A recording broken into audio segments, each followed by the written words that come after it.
कुछ साथ में जाने वाला नहीं है। और सीधी सीधी बात यहां से समझ लो, जब हमारे घर में शादी होती है तो जितनी भीड़ हमारे यहां पंगत में होती है, क्या उतनी भीड़ हमारे यहां बारात में होती है? नहीं होती। और जितनी भीड़ हमारे यहां बारात में होती है, क्या उतनी भीड़ जयमाला में बचती है? नहीं बचती। और जितनी भीड़ हमारे यहां जयमाला में होती है, क्या उतनी भीड़ चढ़ाओ चढ़वे पे बचत है? नहीं बचती। और जितनी भीड़ चढ़ाया चढ़ने पे होती है, क्या उतनी भीड़ विदाई के समय होती है? नहीं होती। विदाई में लड़का अकेला खड़ा होगा और लड़की अकेली खड़ी होगी, फिर कोई खड़ा होने वाला नहीं है। बस यही बात अपने दिमाग में बिठाओ कि जब यहां की विदाई में कोई तुम्हारे साथ खड़ा नहीं हुआ, तो जिस दिन यहां से विदाई होगी उस दिन कौन खड़ा होगा? कोई खड़ा नहीं होगा, तुम्हें अकेले जाना होगा।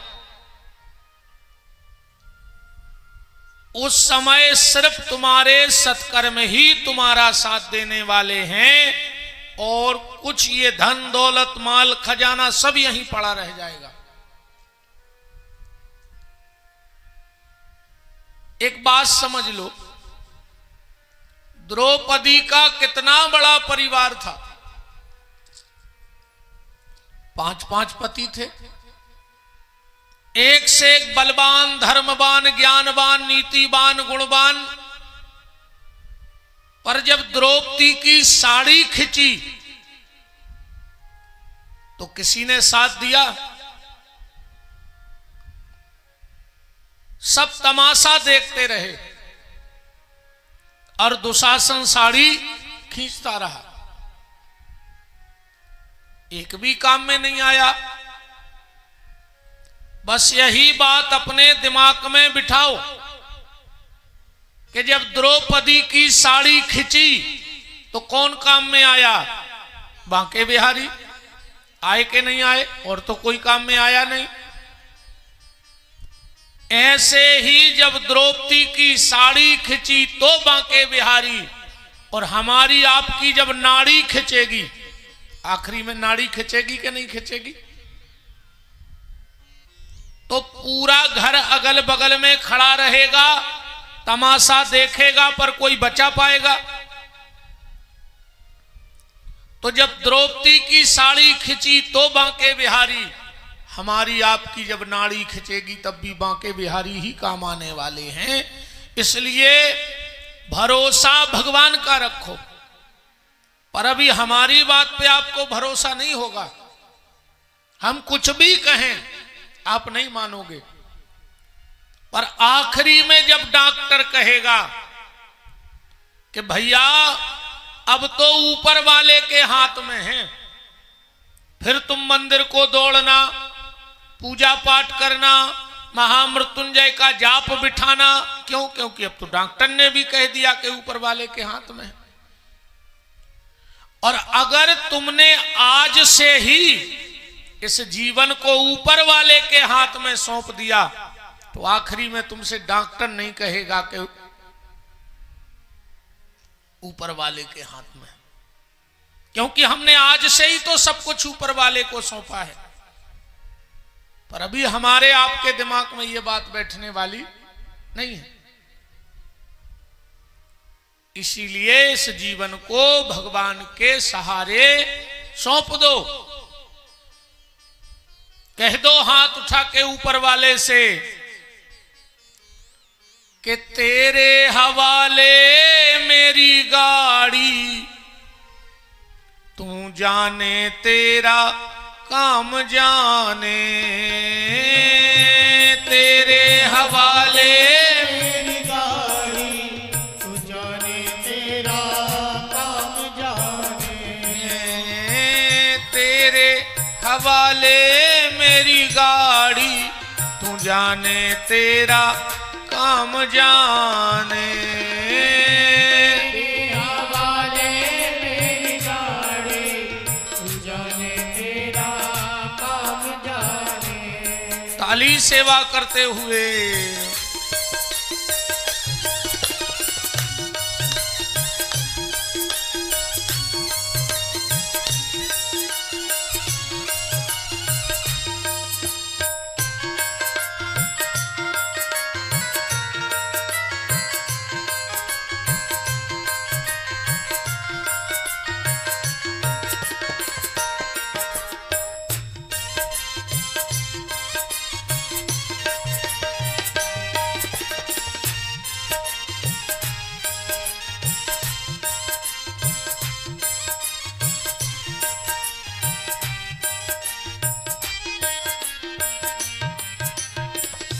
जब से तेरी शरण में आया, जब से तेरी शरण में आया, एक अनोखा आनंद पाया, एक अनोखा आनंद पाया। जब से तेरी शरण में आया, जब से तेरी शरण में आया, एक अनोखा आनंद पाया, एक अनोखा आनंद पाया। मिट गई चिंता सारी,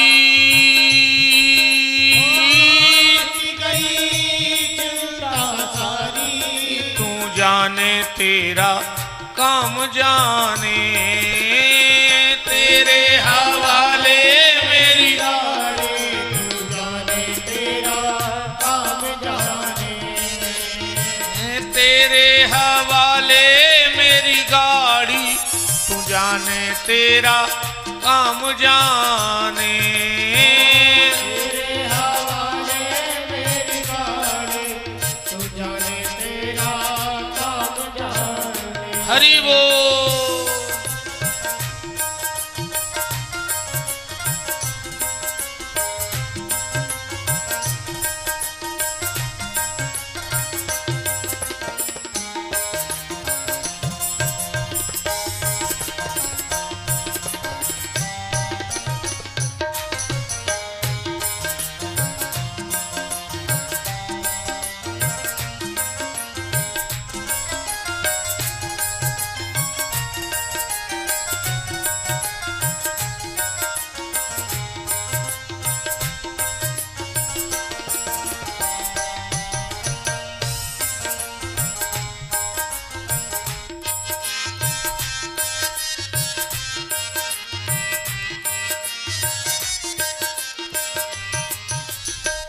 तेरे हवाले मेरी गाड़ी, तू जाने तेरा काम जान।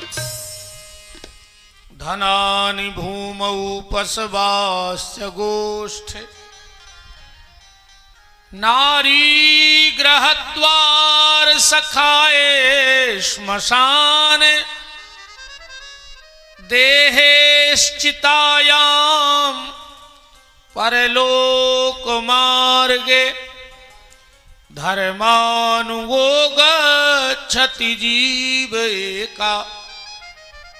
धन भूमि में गड़ा रह जाएगा, वाहन गैरेज में खड़े रह जाएंगे, पत्नी घर के दरवाजे तक छोड़ने जाएगी, मित्र हमारे हमें शमशान तक छोड़ने जाएंगे, और ये शरीर सिर्फ चिता तक हमारा साथ देगा, पर अंत में जो हमारे साथ जाएगा वो है हमारा धर्म, हमारा भजन, हमारे सत्कर्म।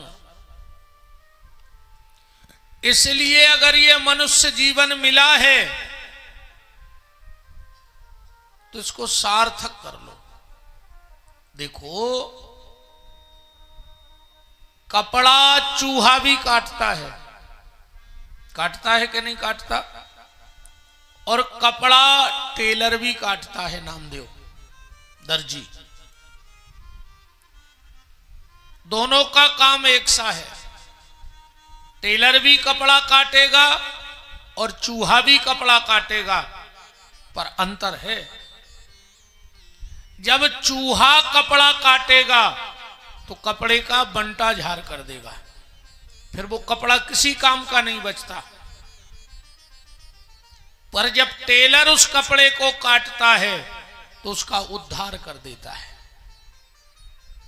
काट दोनों रहे हैं, पर एक ने बंटा झाड़ कर दिया और एक ने उद्धार कर दिया। ऐसे जीवन जानवर भी काट रहे हैं और जीवन हम भी काट रहे हैं। अब इस जीवन का बंटा झाड़ करना है कि उद्धार करना है, ये हमारे हाथ में है। ये मनुष्य जीवन भगवान के द्वारा दिया हुआ एक उपहार है, एक तोहफा है, एक गिफ्ट है। बस कोशिश ये करना कि इस उपहार का उपहास न बन जाए, मजाक न बन जाए इस जीवन का। कुछ लोग ढोंग का जीवन जी रहे हैं और कुछ लोग ढंग का जीवन जी रहे हैं। जीवन तो दोनों जी रहे हैं, जानवर भी और हम भी। पर वो जीवन है कैसा, ये हमें फैसला करना है। देखो हमारी जिंदगी क्या है, जिंदगी का सफर क्या है? बोले जिंदगी का सफर है जन्म से लेकर मौत, है ना? जन्म से लेकर मौत।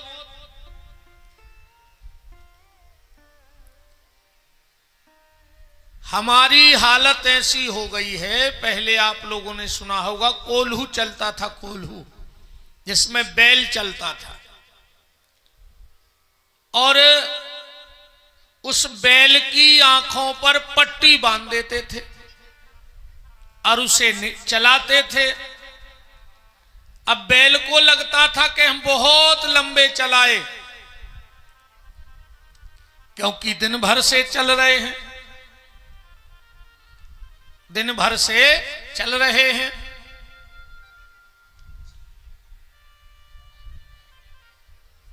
पर उसका चलना न चलना किसी काम का नहीं है।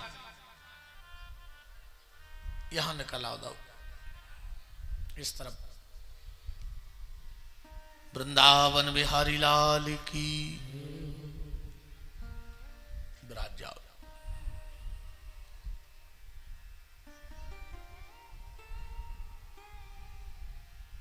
जय जय विराज।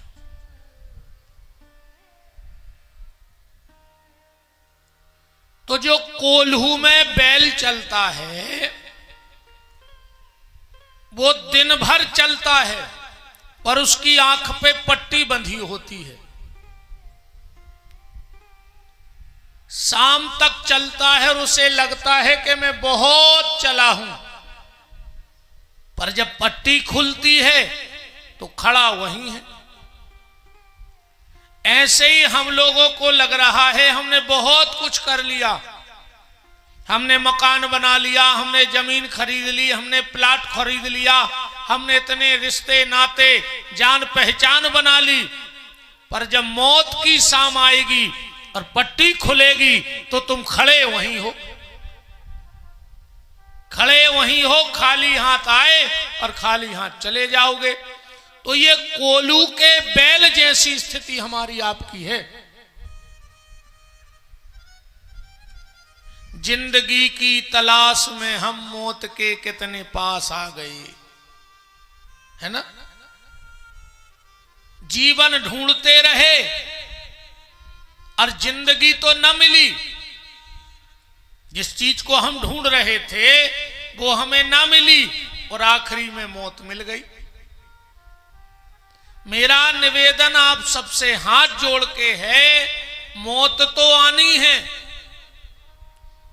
पर मौत के पहले अगर महादेव मिल जाएं तो समझ लेना कि मौत सार्थक है, वरना मौत तो कुत्ते की भी होगी, मौत तो कीड़े मकोड़ों की भी होगी, और ऐसे ही मौत हमारी और आपकी हो जाएगी। पर मौत आने के पहले महादेव के चरणों में सिर झुक जाए, महादेव हमारे बन जाएं, तो समझ लेना कि जीवन हमारा धन्य हो गया, वरना कोई मतलब नहीं इस जीवन का। फिर तो हमारे सारे परिश्रम ऐसे हैं, हमारी सारी मेहनत ऐसी है, एक नाव में 4 शराब पीने वाले बैठ गए। अब वो तो नशे में थे,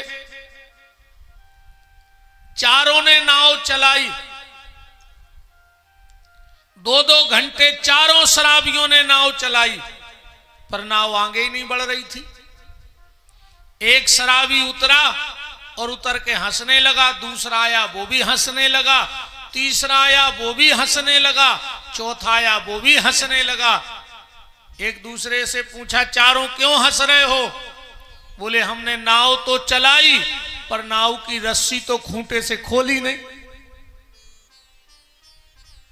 अब कितनी भी नाव चला लो, अगर उस रस्सी को खूंटे से खोलोगे नहीं तो नाव कहां से बढ़ेगी। और हम लोग भी शराबी हैं, नशा अकेला शराब का नहीं होता, किसी को संपत्ति का नशा है, किसी को ज्ञान का नशा है, किसी को पद का नशा है, किसी को जाति का नशा है, किसी को रिश्तेदारों का नशा है।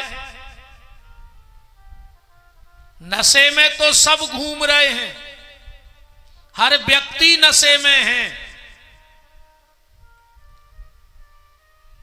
और ये जीवन की नाव आगे बढ़ नहीं रही है। इसीलिए इस रस्सी को खोलकर उस परमात्मा से जोड़ लो। देखो, संकल्प और विकल्प, संकल्प और विकल्प, जिस दिन तुम्हारे जीवन में कोई अच्छा संकल्प आ जाएगा तो जीवन का विकल्प अपने आप समाप्त हो जाएगा।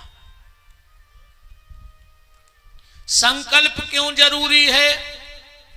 संकल्प इसलिए जरूरी है क्योंकि संकट को अगर कोई समाप्त कर सकता है तो वो संकल्प ही कर सकता है। और जीवन में एक ही संकल्प करो और कोई संकल्प मत करो। जीवन में सिर्फ एक संकल्प करो कि मौत आने के पहले हम महादेव से मिलेंगे।